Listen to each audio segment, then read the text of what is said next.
Giddu galli laaboraatoorii riiferaalaa qo'annoo fi qorannoo fayyaa hawaasaa Naqqamtee biiroo fayyaa Oromiyaa jalatti hundaa'uutiin godinaalee 8 lixa Oromiyaa keessatti argamaniitii fi qorannoowwan dhibee adda addaa gaggeessuudhaan haala fayyaa hawaasaa hordofuu weerara dhukkubaa dursee adda baasuudhaa fi ragaa irratti hundaa'uun murtoo sirrii kennuu fi qaamolee dhimmisaa ilaalatu deeggaruutiin gahee olaanaa baachaatii kan jiru yommuu ta'u namoonni naannolee garaagaraa irraatii tajaajila barbaacha gara giddu galichaa dhufanis tajaajila qorannoo qulqullina qabu yeroo gabaabaa keessatti argachaa jiraachuu isaanii ibsanii leenjii fi deeggarsi ogummaa ogeessota fayyaatiif kennamaa jirus hojii isaanii keessatti bu'aa gaarii fiduudha kan isaan ibsaniitii jiranii.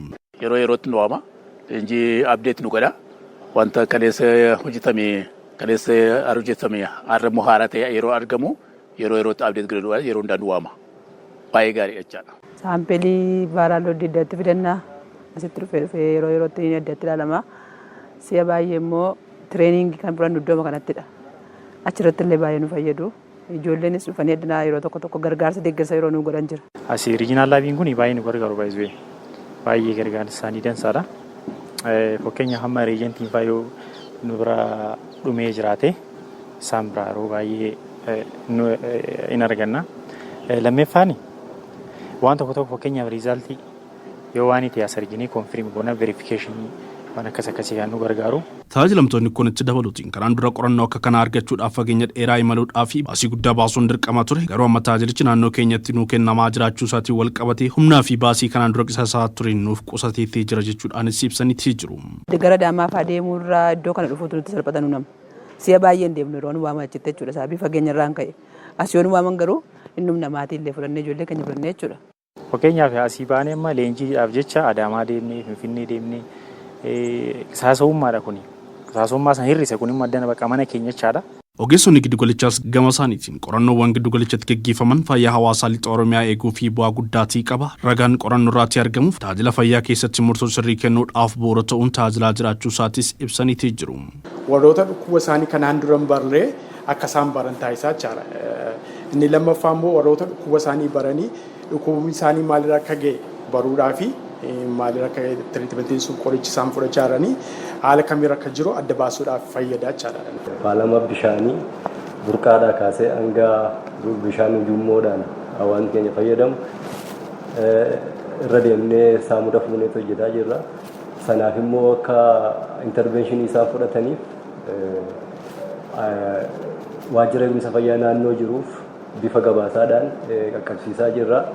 Isaanis reegulaatorii of harkaa qaban fayyadamanii intervenshinii adda addaa iddoo lolaa irraa kutuu barbaadu lolaa irraa kutaa axira kan barbaadu itti ijaaraa disinfekshinii adda addaadhaaf kilorineeshiniin gahaa bakka hin taanetti keemikaalaan qulqullaa'uun bakka barbaachisutti qulqulleessaa jiru. Hojii gaggeessaa olaanaan giddu gala laaboraatoorii riiferaalaa fi qo'annoo fi qorannoo fayyaa hawaasaa Naqqamtee obbo Dammaqaa Jabeessaa akka ibsanitti giddu galichi sirna hordoffii balaa fayyaa hawaasaa cimsuun dhukkuboota yeroo isaanii dura adda baasuun tarkaanfii ittisaa fi to'annoo saffisaa fudhachuutiifis hojii bal'aa hojjechaatii jira jedhaniitii jiru.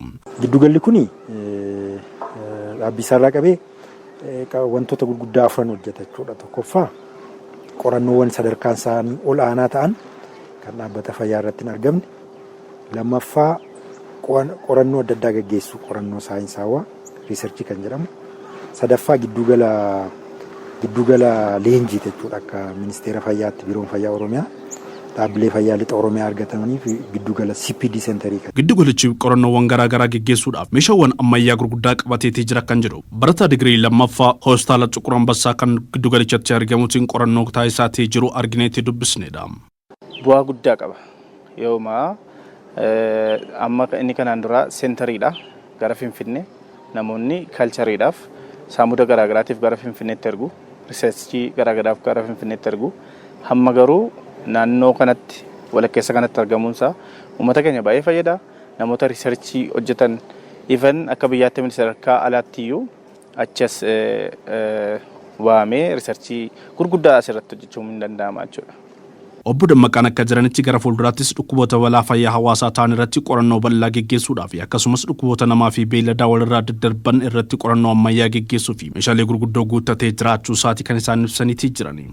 Yeroo gabaabaa keessatti kan qorannoo dhibee saree maraattee kan qoratu akka lixa Itoophiyaatti jechuudha jalqabuuf al duree hundumaa xumurree jirra.